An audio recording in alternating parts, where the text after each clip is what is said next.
Hello everyone, welcome to my channel Gyan Anveshan. आज हम बहुत ही इंपॉर्टेंट टॉपिक के बारे में डिस्कस करने वाले हैं, यानी सीईटी।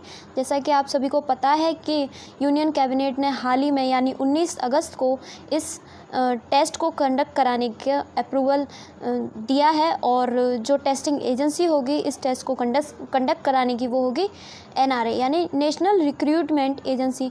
तो जितनी भी गवर्नमेंट जॉब्स एस्पायरेंट हैं उनके लिए वीडियो बहुत ज़्यादा इम्पॉर्टेंट है। और ये बेसिकली जितनी भी नॉन गजेटेड पोस्ट होती हैं यानी ग्रुप बी और सी की, और कुछ एक्सेप्शनल केसेस में ग्रुप डी की पोस्ट को इंक्लूड किया गया है। मतलब अब से जो है अलग अलग जगह नहीं जाना पड़ेगा। ये ग्रुप सी और बी की जितनी भी पोस्ट होंगी वो प्रीलिम एग्ज़ाम के बेसिस पे जो रिक्रूटमेंट होता है वो सिर्फ एक ही टेस्ट के बेसिस पे होगा, यानी CET meaning common eligibility test. तो चलिए शुरू करते हैं अपनी इस वीडियो को। तो अगर आप हमारे चैनल पर नए हैं तो प्लीज़ हमारे चैनल को सब्सक्राइब करें और लाइक करें और ज़्यादा से ज़्यादा शेयर करें ताकि इन्फॉर्मेशन सभी लोगों तक पहुंच सके। ठीक है, तो जैसा कि आप सभी को पता है कि 19 अगस्त को जो है सीईटी का अप्रूवल मिल चुका है, और नेशनल रिक्रूटमेंट एजेंसी इस टेस्ट को अब से मतलब आने वाले साल जो है मतलब 2021 से इस टेस्ट का जो है इम्प्लीकेशन होगा, और जो इसकी नोडल एजेंसी होगी वो होगी एनआरए।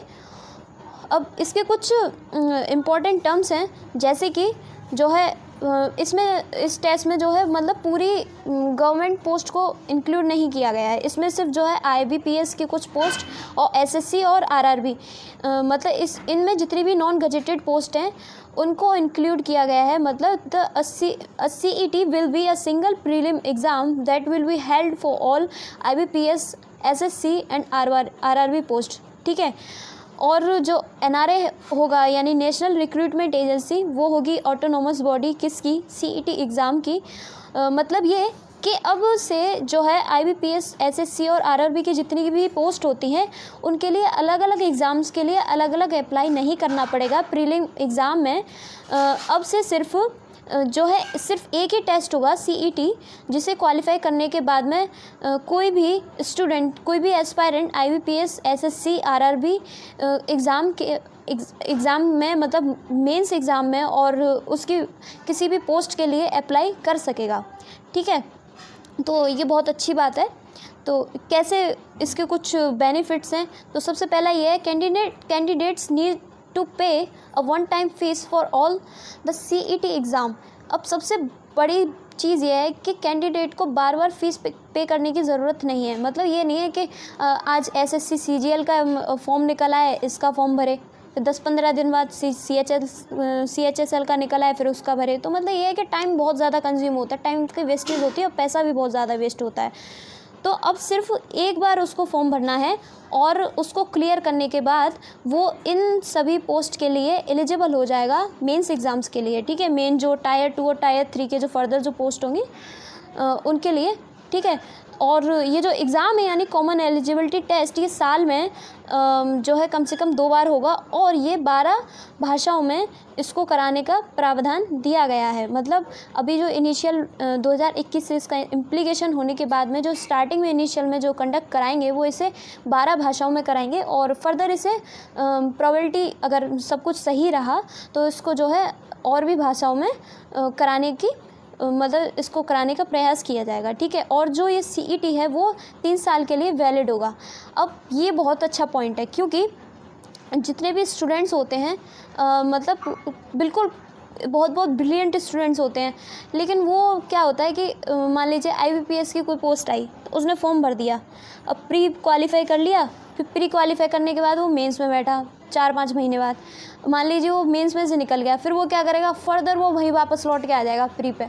तो उससे क्या है, उसका जो गैप है ना वो बहुत ज़्यादा बढ़ जाएगा, और एक तरीके से मतलब वो निराशा वाली बात आ जाती है। तो ये बहुत अच्छी चीज़ है, अगर उसने टेस्ट क्वालिफाई कर लिया, ठीक है, तो वो 3 साल के लिए वैलिड होगा। मतलब वो फिर फर्दर अप्लाई करेगा सिर्फ मेन एग्ज़ाम के लिए, ना कि बार बार प्री एग्ज़ाम के लिए। ठीक है, जैसा कि अब से इतने सालों से होता है। ठीक है, लेकिन अब से एक चीज़ इसमें सबसे अच्छी हो जाएगी कि मतलब जो एस्पायरेंट्स हैं, गवर्नमेंट जॉब के जो एस्पायरेंट्स हैं उनको जगह जगह भटकने की ज़रूरत नहीं होगी। मतलब ये नहीं है कि उसको वापस पहली सीढ़ी पे आना पड़े तो मतलब ये एग्ज़ाम जो है 3 साल के लिए वैलिड होगा और 3 इयर्स इनफ होते हैं किसी भी एस्पायरेंट के लिए, मतलब खुद को वो प्रिपेयर कर सके गवर्नमेंट जॉब के लिए। तो ये एक बहुत अच्छी बात होगी।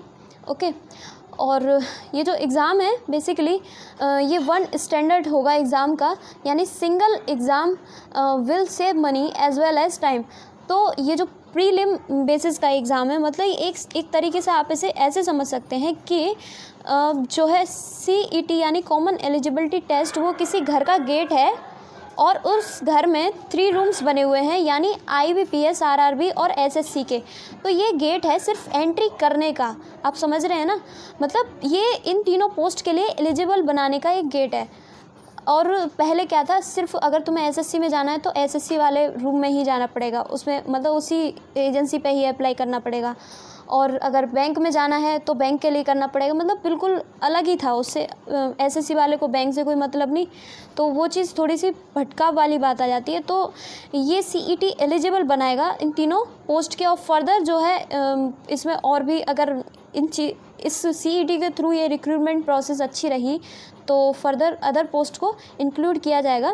अभी इसमें जो है टेक्निकल को इंक्लूड नहीं किया जाएगा, क्योंकि उसमें जो है एलिजिबिलिटी और उनका जो नॉलेज बेस होती है और उनका जो वर्क होता है वो थोड़ा अलग होता है, तो उसको इंक्लूड करने की अभी बात नहीं करी गई है। लेकिन अभी फ़िलहाल जो है यही 3 एग्ज़ाम को इंक्लूड किया गया है CET में। और जो है नेक्स्ट है, the CET score will be shared with all the central government recruiting agencies. तो जितनी भी रिक्रूटिंग एजेंसीज होंगी, यानी IBPS, RRB और SSC की, मतलब इनमें काफ़ी पोस्ट होती हैं। जैसे SSC में 10th बेसिस पे भी होती है, 12th बेसिस पे भी होती है और ग्रेजुएशन लेवल की भी पोस्ट होती हैं। तो अलग अलग जितनी भी रिक्रूटमेंट एजेंसी होंगी तो ये CET सब जगह एप्लीकेबल होगा, सेंट्रल गवर्नमेंट में भी। और आप किसी भी स्टेट गवर्नमेंट के पास जा सकते हैं CET का सर्टिफिकेट लेकर फर्दर रिक्रूटमेंट के लिए, मतलब फॉर मेन एग्ज़ाम। तो अच्छा, इसमें एक चीज़ है कि CET जो है वो एक सिर्फ कॉमन एग्ज़ाम है, और उससे आगे जाने के लिए मतलब जो डाइवर्जिंग प्रोसेस है, मतलब ये जो 3 डिपार्टमेंट्स हैं, IBPS, बैंक और SSC का और RRB, मतलब जो है इसमें ये सिर्फ एक पाथ है इन तीनों तरफ जाने के लिए, ठीक है। अब नेक्स्ट पॉइंट है इसमें, each candidate will have to additional chances to improve his or her score and the best score will be taken into the consideration। अब इसमें क्या है कि जो कैंडिडेट है उसको 2 एडिशनल चांस दिए जाएंगे, मतलब एक बार वो देगा 2 और चांसेस उसको दिए जाएंगे। उसके पास जो 3 to 4 अटैम्प्ट्स होंगे CET के, उसमें जो बेस्ट उसका स्कोर होगा, मान लीजिए उसके फर्स्ट ईयर में आ गए 80, ठीक है, और सेकंड में उसके रह गए 50 और थर्ड में आ गए उसकी 130 पहुंच गए, तो जो इस 3 ईयर में जो सबसे अच्छा जो स्कोर होगा वो कंसीडर किया जाएगा फर्दर रिक्रूटमेंट के लिए। मतलब ये नहीं है कि कौन सा पहले हुआ है कौन सा बाद में हुआ है, नो टाइम ड्यूरेशन। और इसमें सबसे एक अच्छी बात यह है, इसमें अटैम्प्ट्स को ख़त्म कर दिया जाएगा पूरी तरीके से। अटैम्प्ट्स की कोई बाउंडेशन नहीं रहने वाली कि तुम सिर्फ 4 अटैम्प्ट दे सकते हो या फिर 6 अटैम्प्ट दे सकते हो। एज एलिजिबिलिटी सेलेक्ट की जाएगी on the basis of age relaxation, SC ST के लिए और OBC के लिए जो भी रहता है वो डिसाइड की जाएगी, और उसके बेसिस पे कोई भी एस्पायरेंट उस एज को पहुंचने तक कितने भी अटैम्प्ट्स दे सकता है। और ये साल में लगभग 2 बार कंडक्ट कराने की, इनिशियली इसको 2 बार कंडक्ट कराया जाएगा साल में, और फर्दर मतलब जो है इसको साल में और बढ़ा दिया जाएगा, ठीक है। अब आगे है, every district will have at least 1 exam centre, और हर एक डिस्ट्रिक्ट में एक एग्ज़ाम सेंटर होगा। क्योंकि अभी जो इनिशियल में देखा गया है, जो खास करके जो SSC के जो एग्ज़ाम होते हैं उनके जो एग्ज़ाम सेंटर जो होते हैं वो मेजर सिटीज़ में होते हैं, तो उससे क्या है पैसे का बहुत ज़्यादा कंजम्पशन होता है। और जो इकोनॉमिकली जो वीक होते हैं, जो स्टूडेंट्स इनके पास इतना पैसा नहीं होता, वो कैसे ना कैसे करके इधर उधर से मांग के या फिर कैसे करके वो जाते हैं, मतलब उन पर ट्रैवल करने के पास लिए भी इतना पैसा नहीं होता। और सबसे बड़ी बात यह है, जो फीमेल कैंडिडेट्स होते हैं वो इस वजह से, इस कारण से, मतलब काफ़ी कैंडिडेट तो एग्ज़ाम भी छोड़ देती हैं कि इतना दूर एग्ज़ाम है कौन देने जाएगा, परेशान होंगे और सेफ़ नहीं है, ये है वो है ऐसे। तो ये चीज़ें कई कारण रहते हैं। तो ये चीज़ बहुत अच्छी बात है कि हर एक डिस्ट्रिक्ट में एक एग्ज़ाम सेंटर होगा और जो है वो आसानी से कोई भी फीमेल कैंडिडेट हो या फिर कोई भी वीक हो स्टूडेंट्स इकोनॉमिकली या फिर हेल्थ से, तो वो इजीली वहाँ तक पहुँच सके। और जो नॉर्मल भी पर्सन होगा, मतलब इससे जो है टाइम का जो कंजम्पशन होगा वो कम होगा और एस्पायरेंट को खुद को प्रिपेयर करने के लिए बहुत और भी ज़्यादा मौके मिलेंगे। ठीक है, और इसमें कहा गया है कि पूरे देश में लगभग 1000 एग्ज़ाम सेंटर बनाए जाएंगे इनिशियली, और जिसमें से कोशिश की जाए कि हर एक डिस्ट्रिक्ट में एक एग्ज़ाम सेंटर तो हो। ठीक है, और फर्दर इसको आगे बढ़ा दिया जाएगा। There will be separate CET for graduate, higher and secondary and second level students. तो बेसिकली जो है 3 बेस्ड पे पोस्ट निकलती है, एक तो 10th लेवल की होती है, एक 12th की होती है, एक ग्रेजुएशन लेवल की होती हैं। तो उनके लिए अलग अलग CET का लेवल होगा, है ना। ठीक है, मतलब उनका जो सिलेबस होगा कुछ अलग होगा इन तीनों लेवल के लिए, लेकिन एग्ज़ाम एक ही होगा। और फिर इसमें नेक्स्ट टॉपिक है, there will be a separate syllabus for CET based on the qualification. Separate syllabus होने वाला है क्वालिफिकेशन के बेसिस पे। और इसमें एक और इम्पॉर्टेंट चीज़ है, बैंक वगैरह का जो सिलेबस होता है वो SSC से काफ़ी डिफरेंट होता है।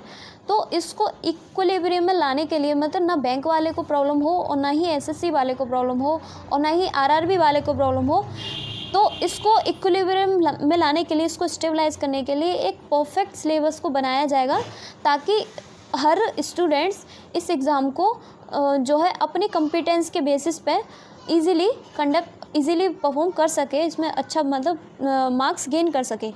ठीक है, as per the PIB, the score of successful candidate CET can be utilized by state government also। तो स्टेट गवर्नमेंट भी इसको यूटिलाइज़ करेंगी। अब ये है कि मतलब सिर्फ आपको एक CET चाहिए, आप सेंट्रल के पास भी जा सकते हो और स्टेट गवर्नमेंट के पास भी जा सकते हो। ठीक है, अब इसके कुछ सबसे बड़े बेनिफिट्स ये हैं कि लगभग ऐसा माना जा रहा है कि अगर इसका सक्सेसफुली इम्प्लीकेशन हुआ तो लगभग 5% छात्रों की जो भीड़ होती है, मतलब लाखों करोड़ों ने क्या किया, कांस्टेबल की भी भर्ती और उसमें से क्या होगा 20% ऐसे होंगे जो दूसरी ओर भर रहे हैं। तो मतलब क्या है कि भीड़ इकट्ठी हो जाती है, एक ही स्टूडेंट 6-6 7-7 एग्ज़ाम को दे रहा है, तो उससे क्या है ना तो वो स्टेबलाइज हो पाता है और फिर इससे कंपटीशन का लेवल भी बढ़ जाता है, मतलब जो भीड़ है वो भी बढ़ जाती है। तो इससे एक फ़ायदा होगा, अगर मतलब जो प्रीलिम एग्ज़ाम में जो स्टूडेंट्स अप्लाई करेंगे वो इधर उधर ना जाके वो सिर्फ एक ही जगह अप्लाई करने वाले हैं, और जिससे मतलब जो है लगभग 5% तक जो कैंडिडेट की जो भीड़ है वो कम हो जाएगी। ठीक है, और bulk of candidates will be screened out during CTET, और काफ़ी कैंडिडेट्स को स्क्रीन आउट किया जा सकेगा CET के दौरान। तो ये थी कुछ इम्पॉर्टेंट चीज़ें।